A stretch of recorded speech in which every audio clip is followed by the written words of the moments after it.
can start.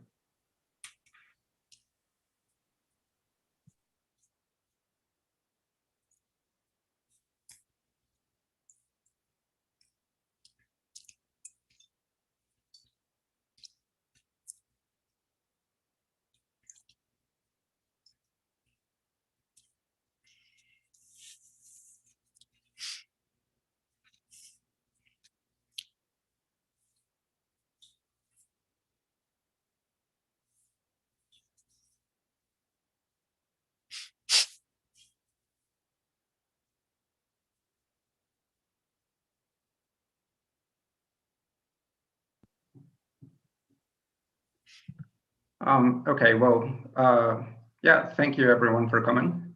Welcome to this new session of our category seminar. We're very happy to introduce today's speaker, Michael Shulman from the University of San Diego, who will be speaking to us about Chu constructions and the calculus of multivariable mates. The title of his talk is Double Categories, Multivariable Mates, and Chu Constructions. We'd like to encourage everyone to make questions at any time during or after the talk. So questions can be asked in Spanish as well. And in that case, we would be very happy to translate for Michael. So yeah, please, Michael, take it away. Thank you very much. Okay, thank you. Thanks for the invitation. I'd like to tell a story that starts with some more familiar things and moves through some slightly less familiar things, and maybe ends up at this thing called a Chu construction and what it has to do with double categories. So let me start with by just sort of talking about adjunctions and some things we can do with adjunctions. So the ordinary definition of adjunction between categories can be phrased as saying that we have a natural bijection between Hom sets like that for objects of our categories A and B. And there are various ways in which we can generalize this to make it a little bit more sort of abstract and two categorical. So one way that we can generalize it is that we can allow A and B to be functors rather than objects. And so what I mean by that is that I fix some category, say X, and then I have a functor, which I'll still write as little a from X to A and little b from X to B. And then what we have this is, sort of X is sort of a generalized version of the terminal category, guys, because if X was just one, these would just be picking out objects. And then we have a similar sort of bijection between natural transformations from F compose A to B and G compose B to A. Or sorry, AA to G compose B. Okay, so this is essentially just applying that same bijection pointwise, and it gives us a correspondence between natural transformations. So that's one thing we can do. And then another thing that we can do is to dualize that construction, because an adjunction can be described purely in terms of a unit and co-unit in a two category, such as cat. And so we can take everything in our two category and turn it around, because now these are just morphisms in the two category cat. So now instead of A and B mapping into a categories A and B, I can have some other things like say C and D mapping out of A and B into some other category Y. And then I'll have some bijection in a similar way between, sorry, it's going to go look the other way, maps from, let's see, so if I get this right, so F, right, yeah, like that. So A goes to B, okay, something like that corresponds to something like this. So maps from C, natural transformations from C to D compose F correspond to G, C composed G mapping to D. So, and this is sort of because you can express this first correspondence in terms of pasting with the unit and the co-unit, you can do the same sort of thing in the opposite category and get the same sort of correspondence. And then there's you can combine this if I have two adjunctions. Say F is left adjoint to G and H is left adjoint to K, then I can put F and G after my A and B, and I can put my G and my H and K before them. So what I get is a correspondence between squares that looks like this,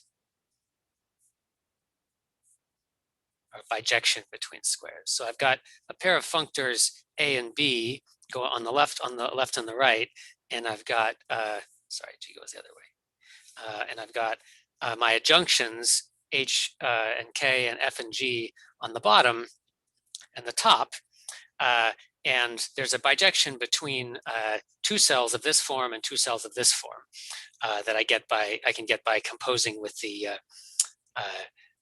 unit and co-unit. So, for example, one way on one direction, what I do is I have something like this that I can compose with that. This is a unit or a co-unit of that adjunction, and then I have something like this. I have a unit or co-unit of that. I think probably I wanted this one. I can never remember which is which. So if I have something like an alpha over here and I paste it with some stuff, and then I get a beta over here, and similarly. So this is sometimes called the mates correspondence, and we say that these two cells are mates of each other. This is sort of an Australian terminology, I guess. People in Australia sometimes call each other mate, and so they generalize this to refer to this correspondence. They call it these two cells are mates of each other. And when you start to see squares like this, then if you're the sort of person who likes double categories, then you might think, oh, that this is starting to look like a double category, because I've got one kind of thing going up and down. I've got functors, and then I've got something else going left and right. I've got adjunctions. So you can express this in terms of some operation on a double category, and this is nice because it gives you a nice way to talk about the functoriality and the naturality of this construction. So there's a double category of adjunctions where you have say the objects are categories, and the vertical arrows are functors, and the horizontal arrows are adjunctions. So they consisting of a functor in both directions, and then the two cells, the squares, are you might call them mate pairs of natural transformations. So in other words, if I have a functors going up and down and adjunctions going left and right, then there's this bijection between two cells and one or the other. Given an alpha, I can construct a unique beta, and given a beta, I can construct a unique alpha. And then this sort of can be, this bijection can be expressed as a theorem that say a two cell in this double category is determined uniquely by one of its components.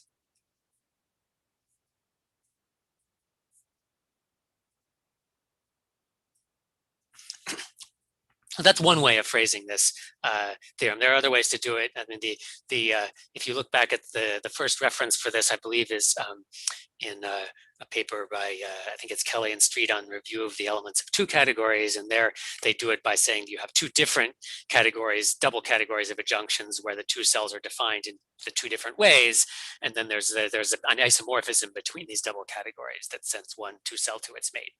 But this is an equivalent way of saying that. Okay, so this is a nice use of double categories, but the generalization of this that I'm interested in is to the situation of multivariable mates. So what do I mean by multivariable mates? Well, multivariable mate is a mate that involves a multivariable adjunction. Right? So what is a multivariable adjunction?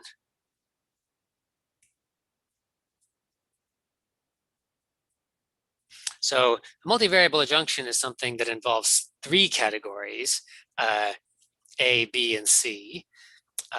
And we've got three functors relating them, which you might sort of draw like that, although that's a little bit misleading because they don't go back to a product. But what they actually look like is they're each of the three functors has two of the categories in its domain and the other one in its codomain. So there's one going forwards from A cross B to C, and then there are a couple going sort of backwards from A and C to B, and from B and C to A. And in fact, for various reasons, technical reasons, the A's and B's that are moved over there get opposite. And then we have, we might call these, say, H and G or something like that. And the adjunction isomorphisms are that each of these functors can be compared. We can take a map out of the value of these functors to some other object of that category that it lands in. So we can fun maps from out of F of something into C. Well, I can transpose the F in two different ways. I can map in A into G of BC, or I can map in B out of little b into H of AC. So I have these isomorphisms. And the canonical example of this is the tensor and internal Hom adjunction in a closed monoidal category.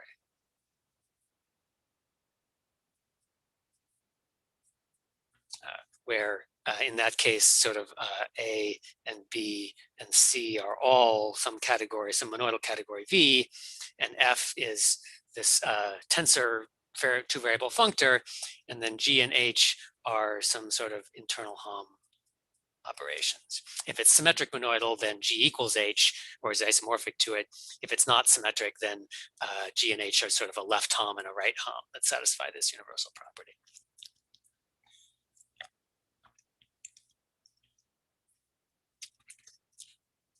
So multivariable adjunctions haven't been studied as much as ordinary adjunctions and for as long, although, which is a little bit surprising because this sort of tensor and internal Hom goes way back to the beginnings of category theory. But I guess maybe this multivariable nature makes it a little bit trickier to write down formal structures. And so part of what I'm going to talk about today is what I think sort of the best formal structures are to describe what a multivariable adjunctions look like.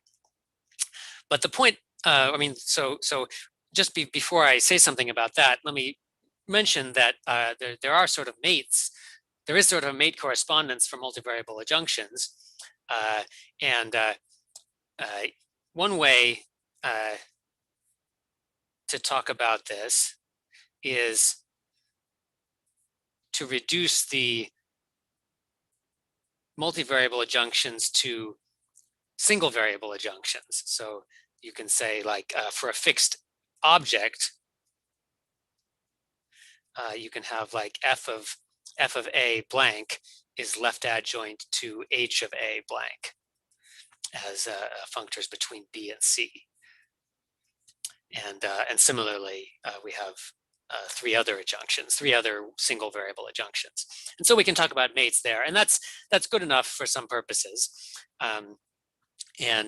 For example, one particular instance of multivariable mates is in the case when I have, suppose I have two closed monoidal categories and a pair of functors between them that are adjoint, then I may be interested in how this adjunction relates to the tensor products and the internal Homs of V and W. And there are lots of different things that you can say that may happen in different cases. But like, for instance, one of the particular cases that people are interested in is a case when you have a map that looks like this. So you have an A, so here A is in V and B is in W. And then if I take G of B, it maps it into V, and then I can tensor them, and I can map then with F all back over to W, or I could map A back over to W and then tensor it with B. That's so that's that I could have a map comparing them in that direction or in the other direction. And the mates correspondence, if you sort of flip things around here, it turns out that a map like that is equivalent to a map that compares G acting on internal Hams. So if I have some two objects, B1 and B2 in W, then I can take their internal Ham and apply G to that, and then I get an object of V, or I can apply G to them separately and take their internal Ham in V, and I can ask for there to be a comparison map there. And so there's actually a bijection between comparison maps of this kind and comparison maps of that kind, and that's given by a mates correspondence. So this over here, if this one over here is an isomorphism, then that's talking about G being a closed monoidal functor. And this one over here being an isomorphism, people talk about things like the projection formula or Frobenius reciprocity, which sometimes means other things, or something being a Hopf junction. It's not really important what these words are, but the point is, like, this is something we're interested in, of studying how maps like this correspond to different morphisms that relate tensors and internal Hams. So we're interested. It's interesting to study this idea of mates involving these multivariable adjunctions as well as ordinary adjunctions together.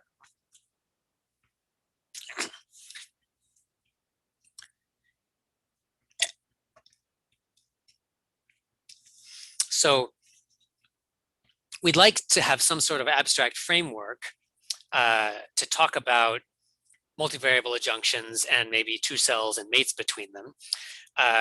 But this turns out to be a little bit trickier than in the case of adjunctions. So adjunctions can be made into the objects of the morphisms of a category, because we can compose adjunctions together. We did that when we were talking about this double category of adjunctions, right? We said that there's the horizontal morphisms are adjunctions, and we sort of implicit in that is the fact that we can compose adjunctions and make longer adjunctions. But how do we compose multivariable adjunctions?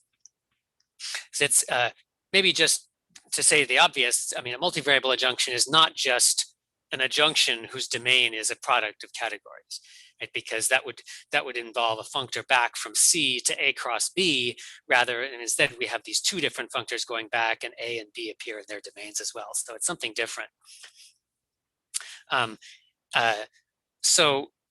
It turns out that one natural way to arrange multivariable adjunctions into a formal structure is to put them into what's called a multi-category.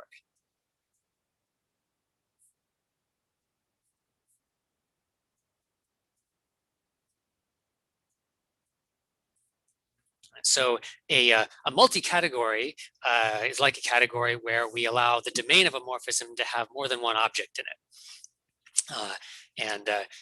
In addition to multivariable adjunctions, another example, classical example you should be thinking about is something like vector spaces with multilinear maps.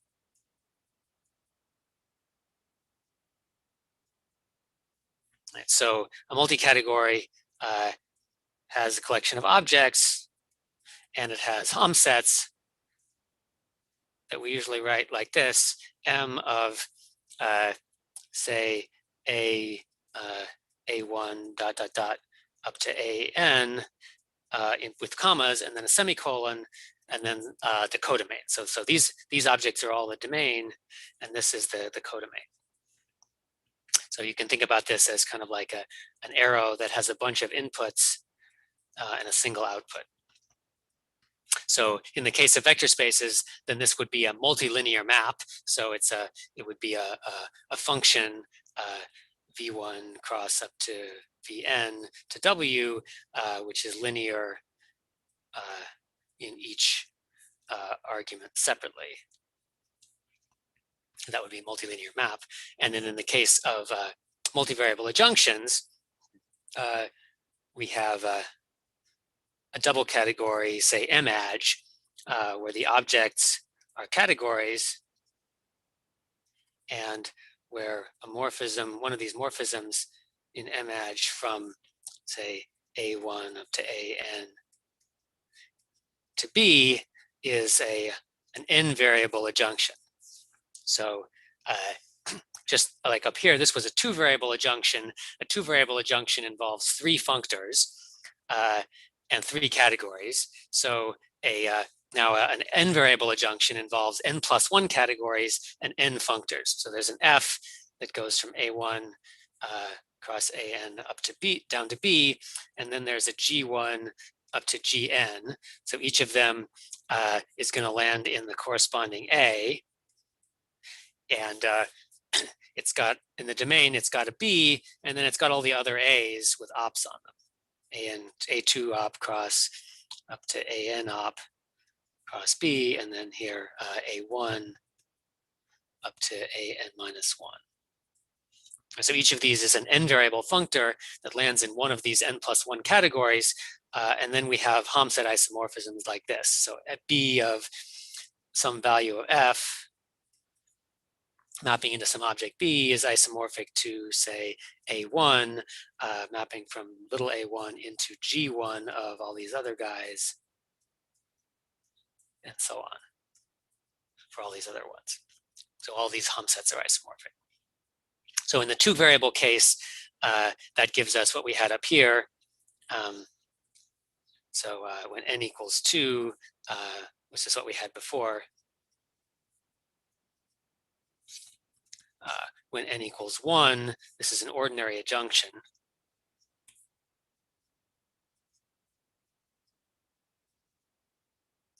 Right, if you compile this out when n equals 1, we have 2 categories and we have 2 functors in either direction, and then there's only one possible isomorphism, and that gives us an ordinary adjunction. And it's worth mentioning that you can also take n equals 0. You can have a 0-ary morphism, so an adj from nothing into some category B. So it consists of one category and one functor. So there's an F, which maps from the Cartesian product of no categories, which is the terminal category, into B. And then there's nothing to say. Right? There are no isomorphisms. So this is just an object of B. I'm sorry, Mike. There is a question by Paul Taylor. Yes. By Paul. So he's asking if you might want to preserve the cyclic order when doing this. So I'm not being very precise about the presentation. So if you write this down formally in order to do all of the bookkeeping, then you would probably want to be careful about something like preserving cyclic order. Informally, the examples we look at, often we sort of put the opposited ones in the front. That's what I did up here on this example. But yes, it's true that when you write this out carefully to get all the bookkeeping right, you probably want to be more systematic and preserve the cyclic order. You also may want to do something that is more systematic about the placement of the opposites. Right? So here what I've got is I've got an F that has no opposites at all, and then I've got all the G's that have opposites on all but one of the things in the domain. But there's one more systematic way of doing that is to say to instead have put all the opposites on the codomain. So you have something going from AN to A1 to AN up to B op, and then you have like A2 up to AN cross B going to A1 op, and then all the way down to, I guess, if B cross A1 up to AN minus 1 going to AN op. So that's like you can oppositize everything, and oppositize some of your categories and flip them around and sort of make it more systematic. But in the examples that we usually see tend to look more like this, and so I'm just sort of being a little bit informal but writing it like that. Thank you. Well, so Paul is saying that he was thinking that the product of the categories might be replaced by a non-symmetric tensor or something like this. Yeah, it could be. It could quite be. It could very well be. Although I think you might run in. I'm not sure how well it would work to compose everything that way. It might work or might not work. Yeah, and there's another question. So in the definition, the B can be replaced by one of the A's, by one of the AIs, I guess. And well, I guess the answer is yes. I don't know. Can B be replaced by one of the AIs? I mean, it could happen in practice that some of these categories are the same as each other. Just like in a category, you can have endomorphisms of an object. In a multi-category, a given particular object could appear more than once in the domain or also in the codomain. Just like in this case of a closed monoidal category, A, B, and C are all the same category V. Was that the question? Yeah, I think so. Well, okay. Yeah, thank you very much. Great.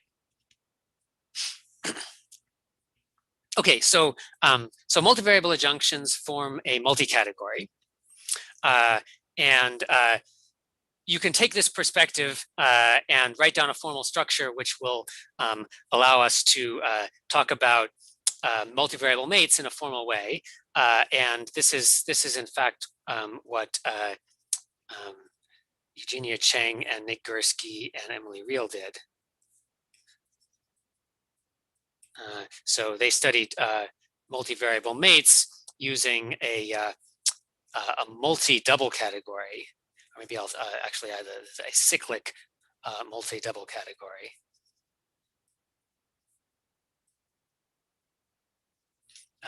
So this is a sort of a version of this double category adj, where now in the adjunction direction we have it behave like a multi-category, and the other direction is just ordinary functors. And then they have a cyclic action on it that sort of represents the fact that we can apply opposites and sort of move things around. I don't want to describe that in detail. You can read their paper, because I want to use a different abstract structure to describe multivariable adjunctions, which I think has some advantages. And this is the notion of a polycategory. So polycategories are, I don't know, maybe a little bit less well known than multi-categories in sort of category theory circles. I certainly learned about multi-categories before I learned about polycategories. Polycategories tend to be better known by people who study things like linear logic, because they're sort of the semantics of classical linear logic. But they're actually really natural. So a polycategory is like a multi-category, but it allows us to have multiple objects in the domain and in the codomain. So we have a list of objects in the domain, and we also have a list of objects in the codomain, A1 up to AM and B1 up to Bn. So you have a bunch of inputs and also a bunch of outputs. So it's much more symmetrical than a multi-category in that way.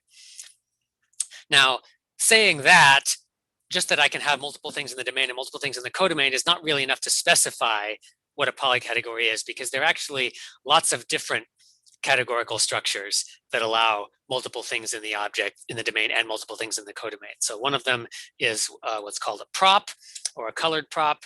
Another one, there are other things that go by names like properads and various other things like this. So those are different from a polycategory, and the way in which they are different is what sort of compositions you're allowed to do.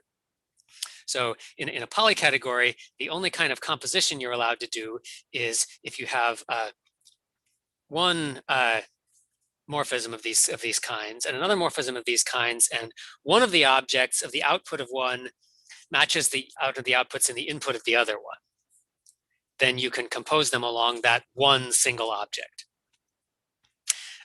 And all the other objects in the codomain of the first one survive to end up in the codomain of the output, and similarly all the other objects in the domain of the second one. And so we compose along only one object.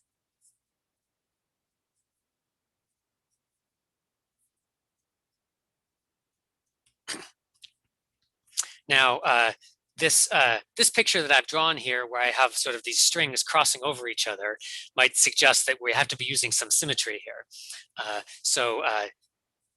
Symmetric polycategories are a little bit simpler to work with, and the examples that I'm interested in are symmetric, so everything is going to be symmetric, which means that we have a symmetric group action. We have a permutation action on the lists in the domain and codomain.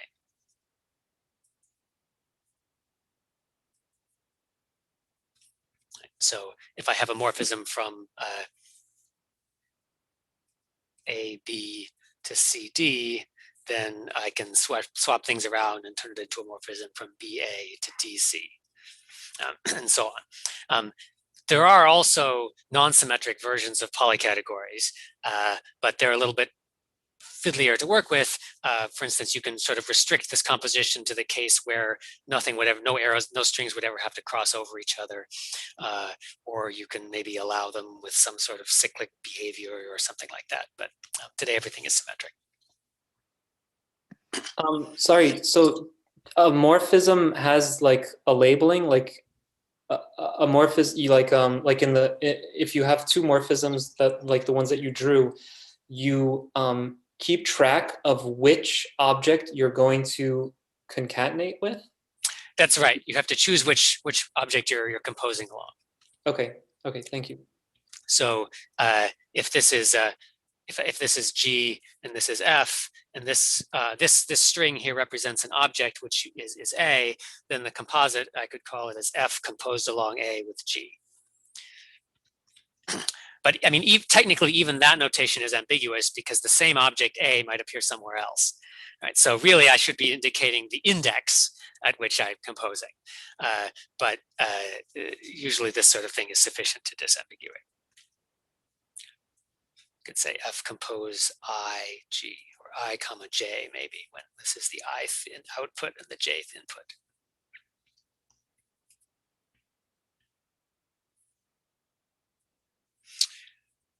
Okay, so that's the notion of a polycategory.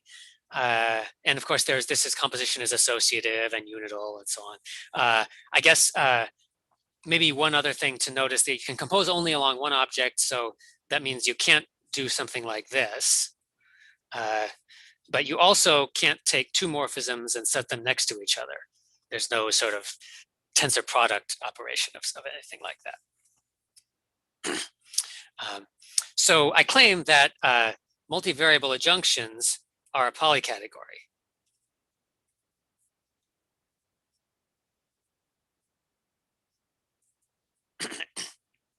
And rather than sort of give a general definition, let's just think about a simple case. So what is an adjunction, say, that has two categories in its domain and also two categories in its codomain? So in the case of a multivariable adjunction with one category in the codomain, what we did was we had one functor whose codomain was each of the categories involved. There was one functor landing in the codomain category, and then there was one functor landing in each domain category. So it's natural to expect that the same thing is going to happen here. So we're going to have maybe an F from A cross B cross C to D, maybe with some ops on it somewhere, and maybe a G from, should I try to make Paul happy by being cyclic? I don't know if I can. A cross B cross D to C, I'll just be lazy. And then maybe a H from B cross C cross D to A, and then a K from A cross C cross D to B. And then there are going to be some adjunction isomorphisms. So something like D mapping out of, say, F of A, B, C into D is got to be isomorphic to something like C mapping out of G of A, B, D into C, and similarly other things. So maybe it's not obvious which side these functors go on. But we can sort of make a guess by looking back at this general version of this version here, where the functors landing on the codomain appears on the left of these Hamset isomorphisms, and the functors landing in the domain categories appear on the right. So let's sort of preserve that property here. I'll put my F and my G on the left and my H and my K on the right. And then the need to make these natural tells me where I should put all my ops, right? So if, because C appears on the right here, but it appears on the left over here, so that means I should put an op there, and then I should have an op there, and I guess I should have an op here and an op here or something like that. Is that right? Something like that. Okay, so there's once we sort of sit down and think about the fact that it might work, we can go ahead and write down this notion of a multivariable adjunction, where we have more things in the domain and more things in the codomain. And the way to compose these things is really just the same way that we compose multivariable adjunctions before, because there's some, we're really just doing the same thing as we were before, except that we have some ops in different places. In fact, it's the case that a multivariable adjunction from, say, A comma B to C comma D is really the same as one from, say, A, B, and C op to D, or any other things like that. So I can move my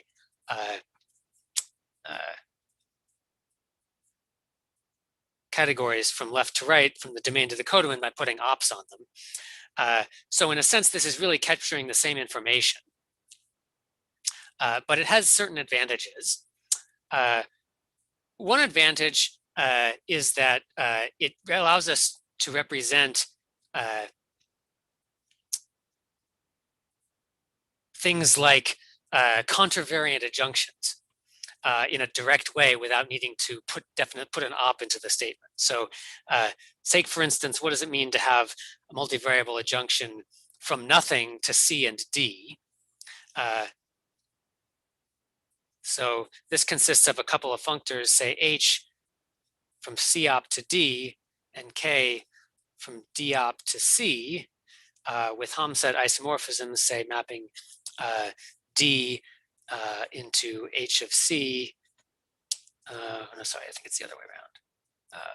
Yeah, H of C into D is isomorphic to C of K of D into C.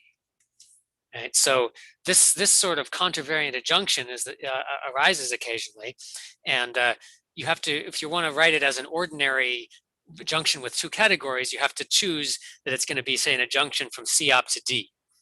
But this is sort of arbitrary. It's you might as well have chosen it to be an adjunction from C to D op.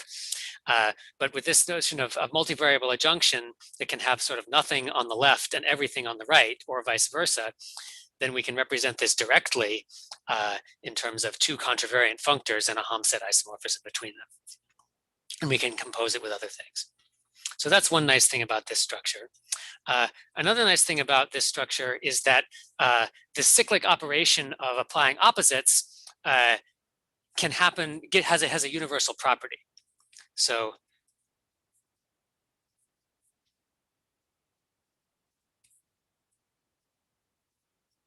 there's a notion of what it means for an object in a polycategory to be a dual of some other object.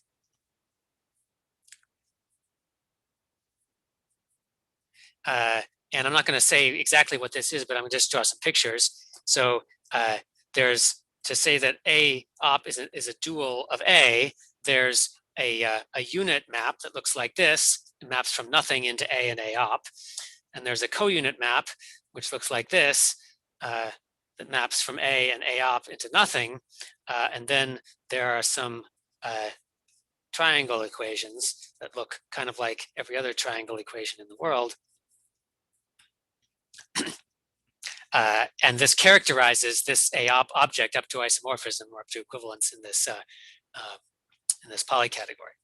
So in the Chen-Gursky-Real situation, the opposite operation on categories is an extra structure on the multi-category that lets you permute things cyclically. But in a polycategory, you can give it a universal property, and it sort of characterizes it uniquely.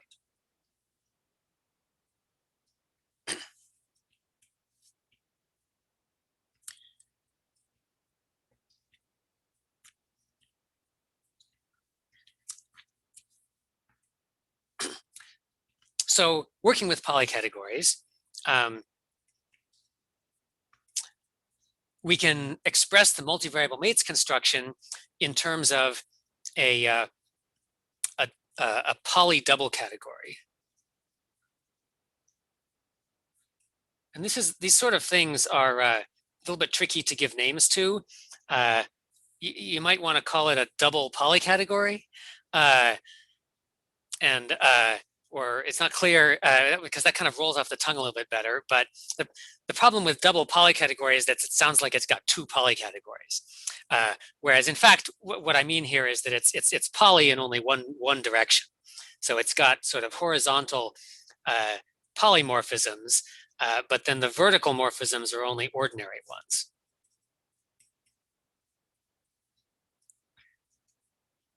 And then you've got two cells that look like that.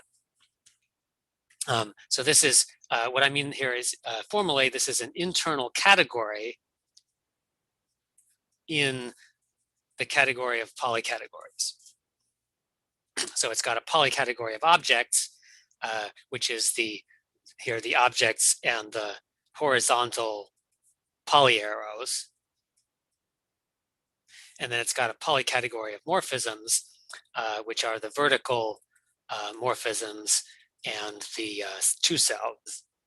And then it's got domain and codomain and unit and composition maps and so on. So what this thing is, this is a polydouble category of multivariable adjunctions. So the objects are categories. The vertical arrows are just ordinary functors. The horizontal poly things are multivariable adjunctions. And then these two cells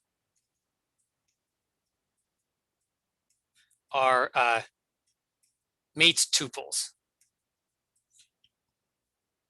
So what I mean by that is there's sort of there's n+1 different two cells, natural transformations that are related by a mates correspondence. And so each of these natural transformations looks like, say, like one of them is going to look like this. There's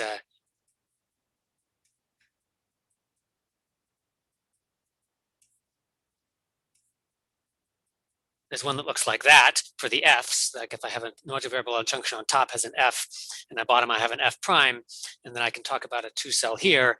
And then there's another one for all of the Gs. And this is, and then in the polycategorical version, it still works just the same. And there's each, and then the theorem is it's just like in the one-dimensional case, or the sort of the one variable case, is that any one of these two cells uniquely determines the others.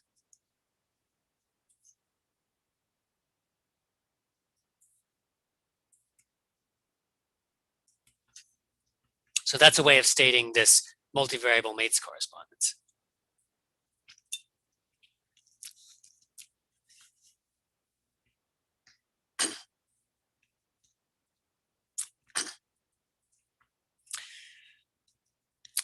Okay, so that's great. Now, the last thing I wanted to say, let's see, I have maybe 5 or 10 more minutes. I'm not, was this supposed to be 15 minutes or? Yeah, 15 minutes. Yep. Okay, so 5 more minutes or so. Is how can we make this a little more abstract? Right. So the construction of this double category of adj right? This can be done from any two category. For any two category, I can talk about adjunctions internal to that two category, and I have a mates correspondence. But it's less clear how to do this multivariable version inside of a two category, because it's not as clear what this sort of, I don't have a notion of op, and I don't have this obvious notion of Hom-set isomorphisms, where I would have to sort of re-express. If I re-express it in terms of unit and co-unit, then I need some notion of extraordinary natural transformation. So it's kind of a hard problem to figure out the right context in which to do this. But one thing that we can do is we can define something more general, which includes this construction in the case of cat. And this is the Chu construction, which long predates the study of multivariable adjunctions, but it turns out to include them. So here's the idea, is that we have some category, or maybe a two category, maybe I'll call it K, and we have an object, which I'll write as S, because I'm thinking of it as like cat with the category of sets. I guess maybe this should be large categories if I want the category of sets to be an object of it. But I'm not going to worry about size very much. Okay, and then I'm going to try to define some sort of generalized version of this world of the multivariable construction of adjunctions. And I need some sort of notion of isomorphism of Hom sets and some notion of opposite. But so rather than regard these as structures on K, I'm going to build those structures into the objects of the construction that I'm going to make. So this Chu category, Chu of KS, its objects are going to be pairs or of objects of K. So I've got an object of K called A plus and an object of K called K minus. And I'm thinking about them as like a category and its opposite. But in general, they might be sort of a formal opposite, which may not actually be the opposite category. And then I've got a morphism from, say, A minus cross A plus to S, which I'm thinking of as being like the Hom functor of my category that goes from A op cross A into sets.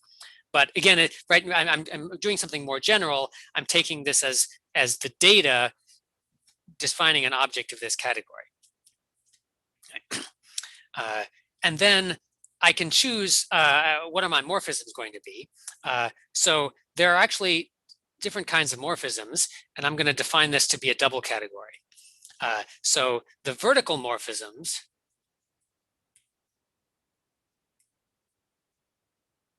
are going to be like functors between these things that are like categories. So I've got if I've got another thing, a B plus and a B minus and an HB,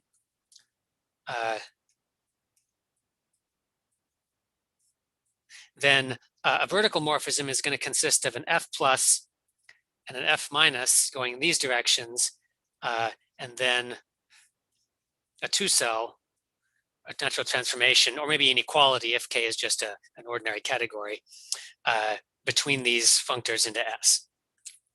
And so if I'm actually talking about categories and their opposites, then I've got a functor between the categories that induces an opt functor between their opposite categories and an action on Hom sets. Right. So those are the vertical morphisms. But a priori, there's no relationship between F plus and F minus, right? Right. That's an example. Right. Okay. So what there's going to be is that this multivariable adjunctions is going to sit inside Chu of cat set. But it's not going to be everything. There's going to be extra objects over here. And in general object, these things are unrelated to each other. But inside this embedding, I'm choosing them to be the objects for which that is actually the opposite in the Hom functor. Okay. And then in the horizontal direction, I'm going to have not just a category, but I'm going to have a polycategory. So this thing here is going to be a one of these poly double categories. And so I've got, say, an A1 up to AM, and mapping to a B1 up to Bn, then to define this, I'm going to write down the definition of multivariable adjunction using these sort of formal opposites. So I've got, I'm going to have an F. Well, let me just do the simple case of, say, A, B mapping to C, D, so we don't have to worry about indices. So I'm going to have an F, which goes from A plus and B plus and C minus to D plus, right? If you look back at what I was doing here, right? I'm just going to turn all the categories that aren't opt into pluses and the ones that are opt into minuses. Right? And then I've got a G that goes from A plus and B plus and D minus to C plus, and similarly things like that. Right? So like A minus and C plus and D plus goes to B plus, and B minus and C plus and D plus goes to A plus. And then I've got some isomorphisms between maps to S. Right? So something like if I've got A plus times B plus times, let me see if I get this right, C plus times D plus, then maybe this should be C minus. Sorry. Then on the one hand, I can do F, and that gets me to D plus cross D minus, and then I have HD maps into S. Or on the other hand, I can do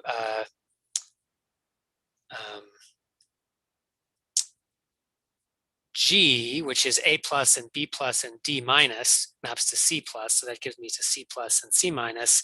And then I have HC that maps into S. And there's an isomorphism there. And then I have some other isomorphisms like that. So I can make perfect sense of that sort of isomorphism. And then I have two cells, which are sort of mate tuples. Sorry, I'm running a little over. And in this general case, the mate tuples are not determined by a single one, because I don't have sort of the Oneida lemma to sort of reduce them from one to determine the other ones.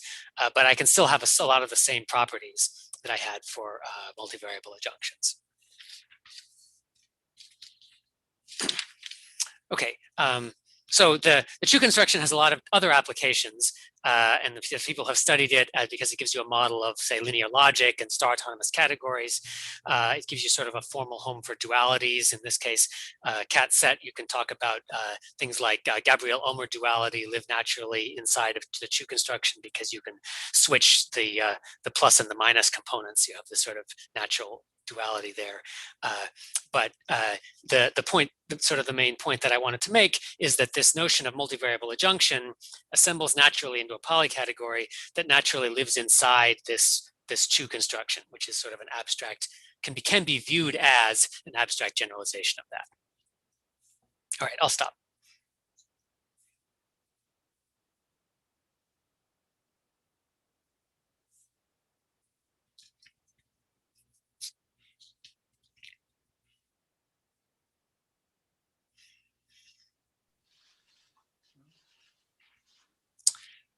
One. Oh, sorry. Yeah, I think I was muted. I was muted. So yeah, thank you very much for the. And yeah, I forgot to upload. Yeah, are there any questions or comments for Michael? Yeah, there's a few. Paul, yeah, please. Okay, am I visible now? Just a minute. Mm-hmm. Have I turned my Yes. I get confused with Zoom, I'm afraid, especially different versions of it. Okay, so interesting talk. It seems rather abstract though. So the thing that I like about category theory, the thing that's really the good PR for category theory, is when you get something which other mathematicians have invented that is very complicated and arbitrary, and then you can show that some very simple construction with arrows in category theory, reproduces the complicated thing that the other mathematicians have done. Now you've shown a couple of examples of these in your multi-adjunctions. Can you show some more convincing examples where there are more than three things, applications elsewhere? More than three things? Do you mean like multivariable adjunctions with more than three categories involved? Yes, yes, or even other examples with three of them. This is actually a really interesting question. I don't actually know of examples of multivariable adjunctions with more than three categories that don't arise as a composite of ones that involve only three categories. There is, I mean, the ability to talk about ones with more categories is useful because, for instance, you might want to talk about the associativity of a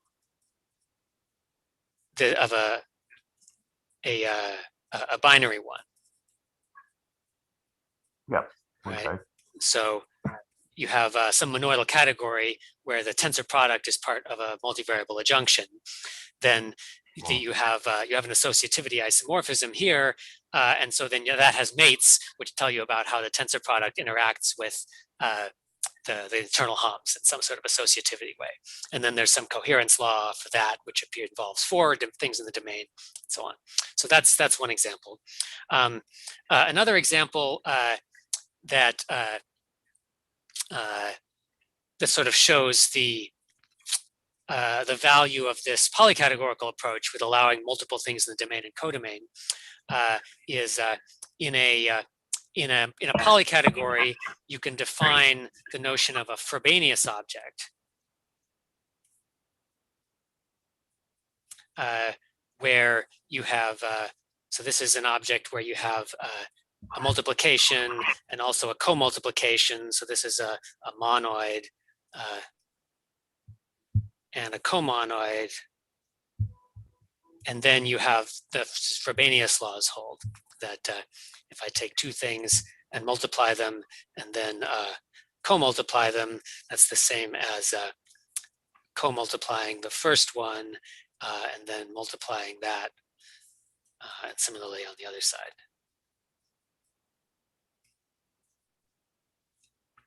Okay.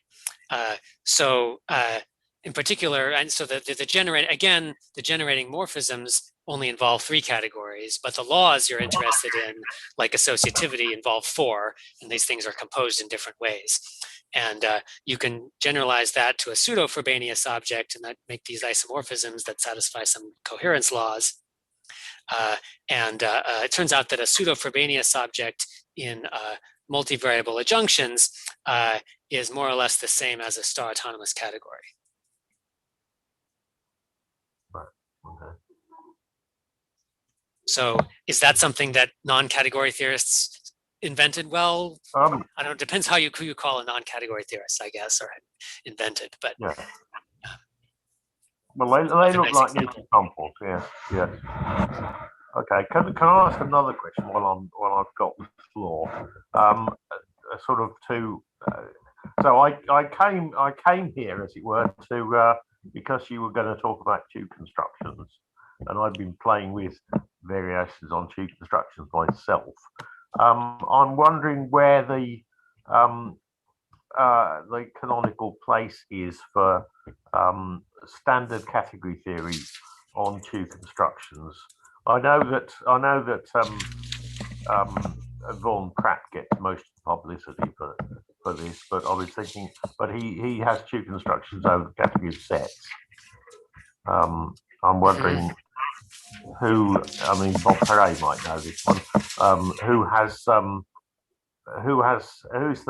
written the standard things about limits and co-limits, for example, in two categories?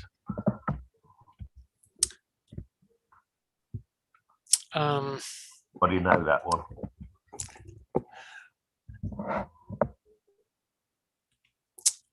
I mean, there's the original work on star autonomous categories. I don't remember whether the limits and co-limits are in there. Okay, forget. I don't know. Forget that. Okay, thanks. Yeah, thank you, Paul. Carlos, yeah, please. First of all, Mike Shulman, thank you for the beautiful talk. And I have two questions. The first is, you mentioned when you talk about multivariable adjunctions, yeah, I think for n equal 2, you mentioned the projection formula. And for people that is study algebraic topology, it's very important, the projection formula, because this depends on the Thom-Pontryagin construction. So I was wondering if you can write the actions maybe in the Gisin or Onker map. So you have in homology and in cohomology the usual inducing maps, but you have a map that go in the reverse orientation. And I don't know if you can write the action that should satisfy a Gisin map or Onker map in terms of these multivariable adjunctions. You know? And this is my first question. And the second is that if there is an occurrence, so you just also mentioned this, the Frobenius object, but I think that maybe there are some occurrence of this multivariable adjunction or polycategories in covariance categories. In which? In covariance categories. Covariance categories, yes. Yeah. Yeah, I don't. For the first question, I don't know offhand exactly what the situation is or whether, but it is the case. I know that there's sort of various general frameworks for sort of pairs of adjunctions or maps that go in the opposite direction or comparing adjoints. And a lot of those can be written in terms of mates of one kind or another. So if you'd like to ask offline with some more details, then I could try to have an opinion or see if I have anything to refer you to. The Frobenius structures do appear a lot in the cobordism categories. I think, if I remember, usually cobordism categories are have the, so a polycategory can have sort of two different tensor products. If the multimorphisms are representable on one side or on the other side, those are given by two different tensor products, which make a linearly distributive category. But I think the cobordism categories usually only have one tensor product, which is maybe a disjoint union. So they have more structure, I guess, than a polycategory does. But the Frobenius stuff and the thing that you can do in a polycategory is sort of the stuff that you can do that's sort of topological. It doesn't involve like making holes or loops or something like that. So there is a relation. But could you mention again what is this framework of the projection formula? Sorry, what about it? About the projection formula. When you write it, it was an example of a multivariable adjunction, no? Yeah, so you have the abstract context in which I was talking about it is you have two monoidal categories, two closed monoidal categories, and you have an adjunction between them. And then there's some map between composites of these adjunction formulas with the tensor products.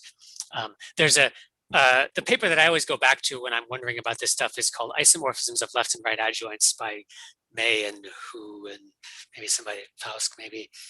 So they talk about some various general frameworks for triples and adjoints between monoidal categories and sort of different contexts in which you could have different kinds of maps relating them.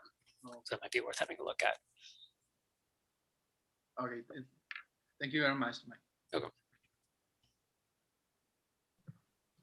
Yeah, thank you, Carlos. Yeah, Mehmet, yeah, please go ahead. Well, you had your hand raised, but I think well, go ahead. Okay, thank you.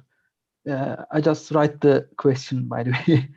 It's an internal Froben subject, but is there a maybe simpler definition? It looks, it looks similar to operator or prop to me, but they have very simple definitions like monoid in some pre-ship category over the ordinal sums.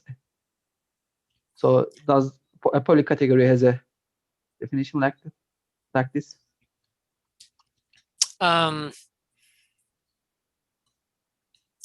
Well, I don't know that I would agree that that definition of an operad is simpler.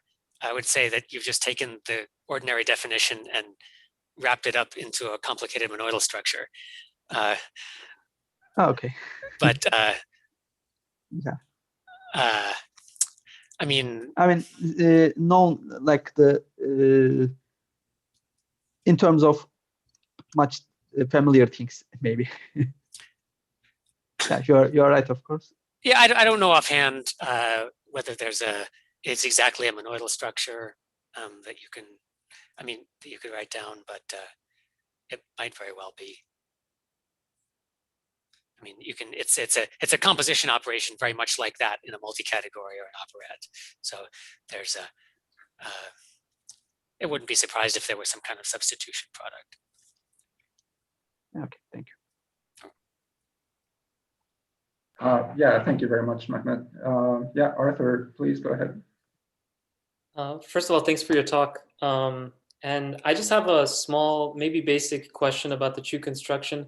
So I'm not very familiar with it. So I'm wondering if you've thought about if you take like, I don't know, simple example categories like category of finite dimensional vector spaces, and you apply the Chu construction, do you get something that's kind of related to like the category of finite dimensional Hilbert spaces or something like this? Very much so, yes. Just that's actually one of the motivations for something like a Chu construction. That the just like you can embed categories with adjunctions into the Chu on cat set, then like if you take an inner product space and map it to the triple consisting of itself and itself again and its inner product, then the morphisms in the Chu construction are these are adjoint pairs of linear maps. Cool. Okay. Thank you. So this is the best answer that I know, actually, to the common question of how are adjoint linear maps related to adjoint functors. That's exactly the question I was asking. They're both instances of a Chu construction. That's very cool. Okay. Yeah, I didn't know that, and it's nice to know that. Thank you. Yeah, thank you very much, Arthur. Well, yeah, Carlos, yeah, please go ahead. I think you have another question. No. Okay. So you left your hand raised. Yeah, in the direction of Arthur's question, is there a way of embedding polynomial functors into Chu spaces? I don't know. Yeah, Sorry. okay. Yeah, no, it's okay. Yeah, I think that's more of a question for David. Yeah, thank you very much.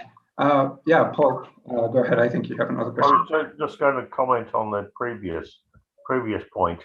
So if you apply the Chu construction to a category that's already star autonomous, don't you just get essentially an arrow category of the one you started with?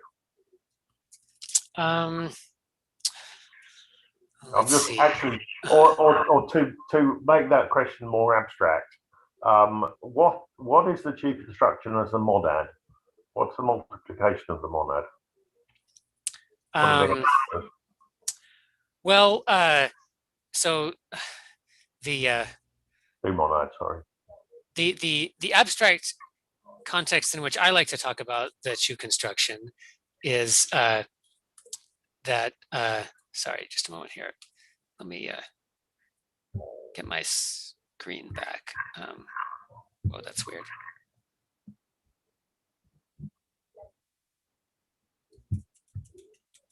There's a sorry, my full screen mode is breaking though. So I'm going to try that. The abstract context in which I like to think about the Chu construction is that there's the category of polycategories, and then there's the category of, you might call augmented multi-categories. So these are essentially polycategories in which the codomain of a morphism can be one object or it can be empty only. And so if you restrict the codomains in a polycategory to always have exactly one object, then you get precisely a multi-category. But if you restrict them to be either one object or no objects, then you get this sort of thing that I'm calling an augmented multi-category. I can call it other things too. When I'm feeling a little bit something or other, I call it a co-subunary polycategory, but I don't know if that's a very ugly word. And then the Chu construction, there's a forgetful functor from polycategories to augmented multi-categories, and the Chu construction is its right adjoint.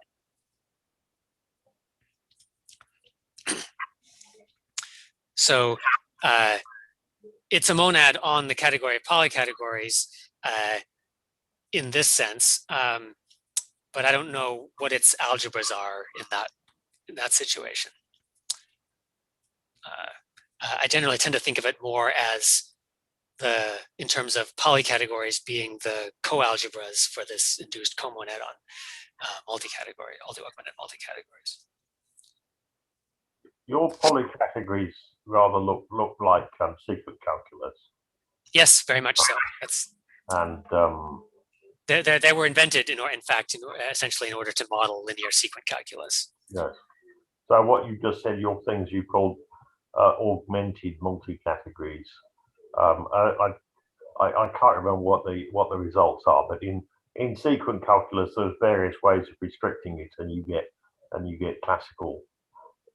You know, somehow phonetically get classical logic by a restriction like this.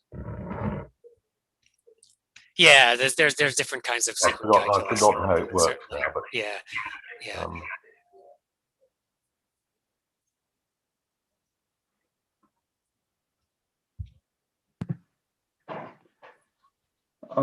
Yeah, are there any other questions or comments for Michael? Well, if not, let's thank him again for the great talk. Thank you very much, Michael. Thank you. Am I the only European? Is everybody else in North America and Central America? I'm in Europe. Right, okay. Me too. Okay. Well, Actually, Asia. I need to go get my supper now. Who's in East Asia? Sure. Mehmet, yeah. Yeah. I mean, very close to Europe, but in Istanbul, Asian side. Right, quite late for you then. Yeah, it's night. Right. Almost midnight. All right. Well, good night to everybody Okay, across the ocean. Thanks for I'm not sure who's in charge, but anyway, the Mexicans were organising the meeting. Right. Okay. Yeah. Well, thank you everyone for coming, and thank you, Michael, for the great talk. And thanks for the invitation. Thank you. See you later. Yeah. All right. See you guys. Thank you very Bye. much.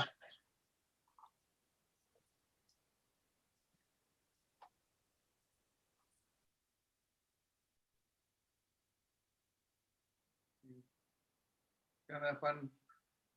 ¿Qué onda? ¿Cómo viste? Ah, sí, pero no me contestó mi pregunta. No, pues no le contestó nadie, güey.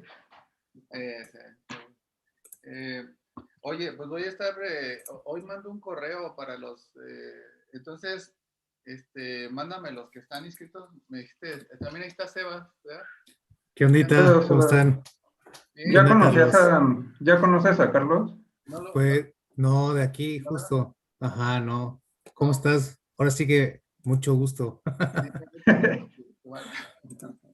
No, pues, ¿cómo viste la plática, Sebas? Oigan, el año empezó con todo, güey. Así. Sí empezó Está perro, muy ¿no? perrísimo. Está muy bueno, güey. Sí, esta, yo creo que de las más abstractas, bueno, y quizá una de un europeo el año pasado, güero también, que a Pizarrón, Ah, de COP. ¿verdad? Creo que sí, esa también se me hizo chida, o sea, muy chidas la neta todas, güey, la neta. Ha sido un muy buen seminario, No, pues, rifados. gracias a Dios. Ahora sí Gracias a que, Carlos. No, el Juanito que le ha preguntado. ¿Qué No, les pues entre los dos. Oye, pues, ¿qué con el seminario de redes de Petri si te pones perro? Sí, pues sí, ya, ¿cómo están ustedes? O sea, vi que es la siguiente semana, ¿no? El 17, ¿no? La primera junta. Sí, De hecho, les quería preguntar cómo vas, o sea, ahorita mandaron el libro y el artículo, ¿no?